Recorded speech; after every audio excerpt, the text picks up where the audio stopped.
and Maxwell. Give them a big clap.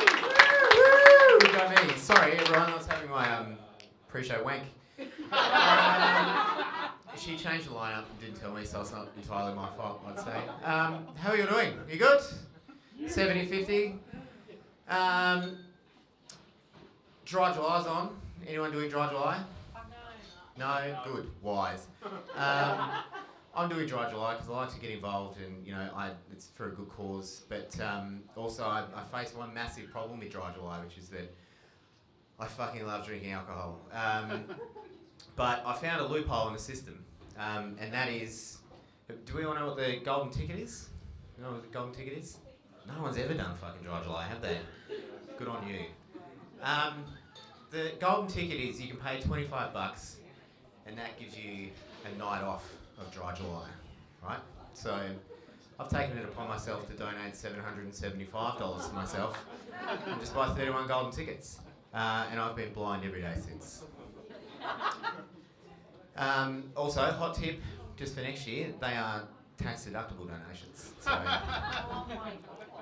a financial wizard. I'm probably not unique here, I guess. It's kind of becoming a bit more common. You've probably always had them, I think. We just talk about them a bit more now, but I suffer from an anxiety disorder. Don't me. It's fine. It's okay.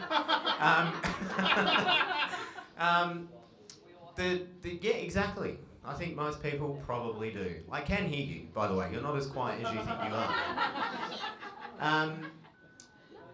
So the two main things that I get anxiety about are I have really bad financial anxiety. Not great when it comes to money. And the second one is just an anxiety about literally every other fucking thing on the planet. So yeah, I struggle. We get through though. I recently found a cure for my anxiety that worked really well, and I thought I'd share this tip with everyone because, as you said, we all have it, don't we? You in the back.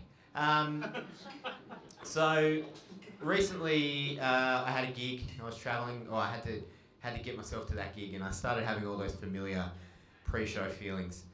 I started just feeling like a little bit sort of like crampy, and I was a bit sweaty, and just like brain fog. It was all kicking in, starting to feel all those familiar things.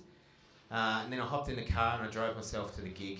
And what I did when I got there was I just immediately reversed my car directly into the front wall of the venue.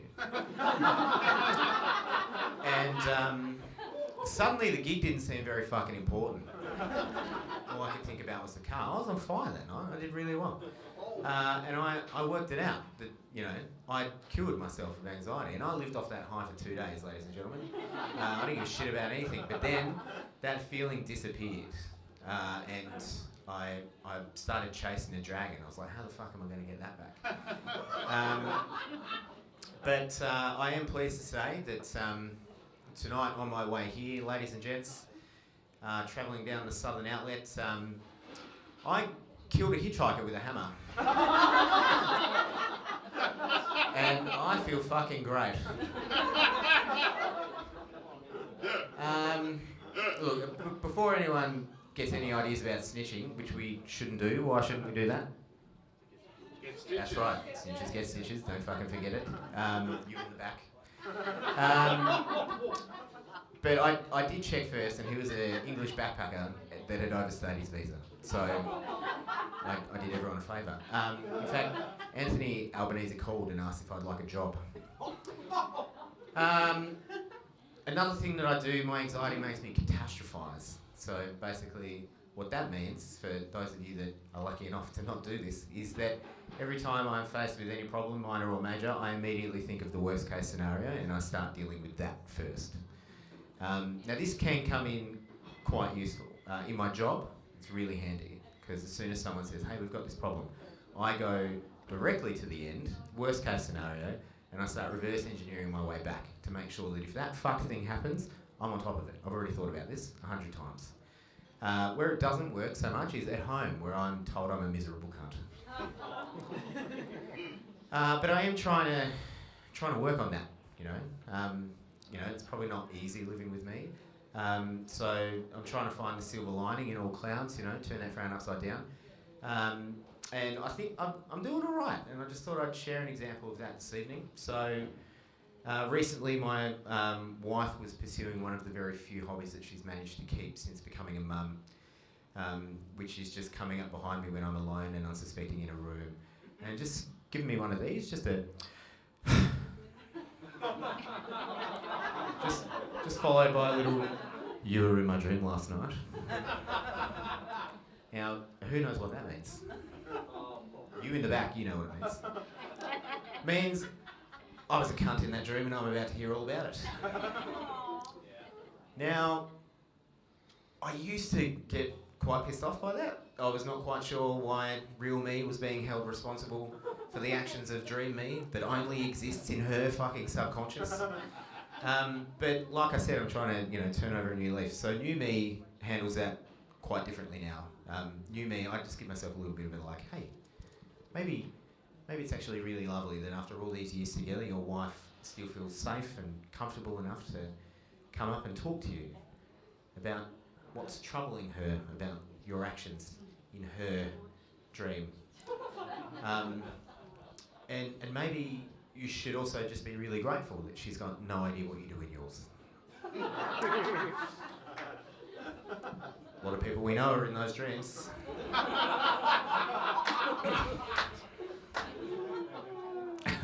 Not the English backpacker. He might be, maybe. That'll be weird.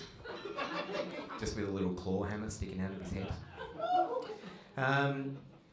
You may not have heard that gentleman's comment. That just sounded really strange, but we've got a thing now. I recently celebrated a pretty special anniversary to me at the age of 37. I, Aaron Maxwell, have had my full licence for 2 years. Yeah. Thank you for the claps, but also that small noise I heard was well deserved. Ordinarily, most of the silence in the room is probably thinking he's fucking lazy. And ordinarily I'd say, you're right. I am very fucking lazy, but for this I feel like I get a bit of a free pass. Because I have a cute little neurological disorder called epilepsy. Woo! Got diagnosed with epilepsy when I was about 16. It already wasn't going very well for me in college. I was, Lauren knows, she was there. I was clinically obese with horrific fucking acne. Me too. And yeah, yeah, we were hot though. And I feel like the universe just looked at me and just went, what can we do to give him the trifecta? I know, fucking seizures. Cop that, dickhead. So that didn't really set me up for success, to make matters worse, I have like the Diet Pepsi of epilepsies, right? It's firstly the diet, not even the good one, right? Not even the good drink. So I don't have the sexy one that you're all familiar with off the television. I have myoclonic epilepsy. And what that means is, if I don't take my medication, I have myoclonic jerks, or what my neurologist sadly refers to as a discharge, just all day, every day, right? We all have myoclonic jerks. So when you're falling asleep and you just have a little, oh, that's a myoclonic jerk. Science. But yeah, I just have those all fucking day. But the good news is, I eventually got onto some decent medication, 2012, and I've not had one since, which is fantastic news. Thank you. Excellent. I love these little free therapy sessions that I get, and you're all forced to listen. I have one of these. So some of you might be doing some maths, right? He's had it for 2 years, he got it 2021, could have got it 9 years before that. That too seems pretty fucking lazy. And again, ordinarily, I would agree. But again, I think I get a free pass because what had happened was the allure had worn off. Like when you get your P's and you're 16 and you're thinking, fuck yes, I'm going to get a Hyundai Excel and do chap laps with the boys around the village cinemas in Collins Street. Right? That's cool, that's appealing. But instead I was in my mid-30s and thinking, I have to drive my daughter home from the hospital. And that is significantly less cool, right? And I just didn't feel confident getting behind the wheel of a car. I felt like I was dangerous, frankly. And it was at this time that my very wise father gave me some sage advice, which was, well, if you're really that concerned about it, you should just get a motorbike, because then you'll only kill yourself. Very helpful, Dad. I noticed he started leaving like helmets and shit around, really trying to get me into it as well. Don't know what that meant. But basically, I did eventually just give myself a bit of a pep talk. And I was like, Maxwell, most of the drivers you know are cunts anyway. Statistically, in a room full of people like this, probably 90% are going to be a worse driver than you anyway. You're all Tasmanian. I heard that song before. I'm Victorian, luckily, so I get to just skip past all that. So I did give myself that little pep talk, and I'm proud to say I've only had the one accident, which was reversing into the front of fucking Brulab the other week. But yeah, the other thing that I told myself was that you know, some of those dickheads that I mentioned earlier that are particularly terrible drivers, two of them are my fucking parents, and I know heaps of stories about them. And I thought I could share a couple of those with you tonight, if that's all right. So how's that sound? Excellent.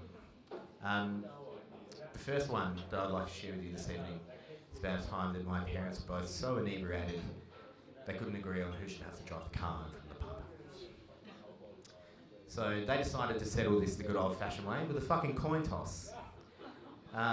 So I'd just like to point out too that my dad is here. If you'd like to verify any of this afterwards, you can fact check it with the small ethnic-looking bald man over there. So anyway, they get that coin out and they choose their sides. They flip that coin. It lands on the ground and rolls into the darkness. Now my mum was very eager to see the result of that coin toss, so she took off after that coin. My dad, maybe the only time he's ever outsmarted mum on record, ran directly to the passenger side, got in, slammed the door and locked it, thus forcing my mum to drive the car home. Subsequently, I've been in the car a lot with mum, and I would say he made the wrong decision that evening.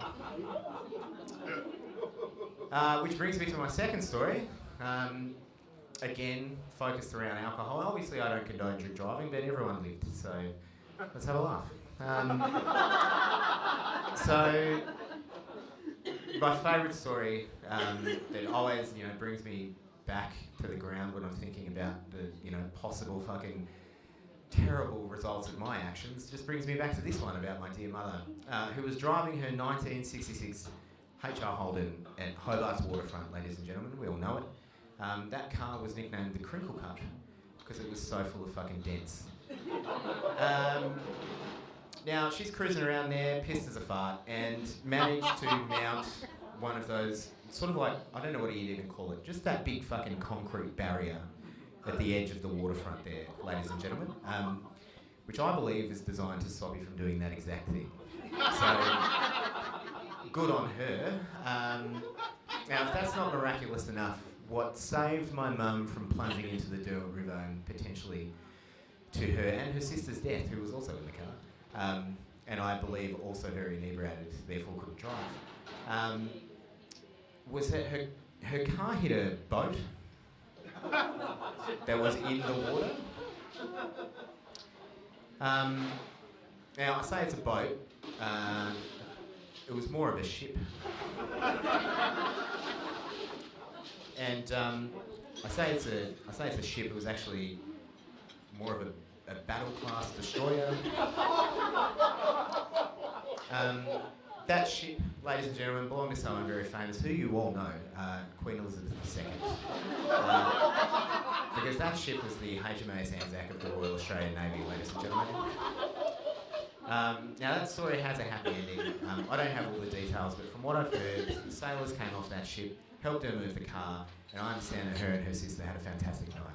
I've never asked what that means exactly, and I never intend to, but I just keep that story at the back of my mind anytime I'm feeling a bit scared behind the wheel of the car. Thanks heaps, ladies and gents. Have a good night.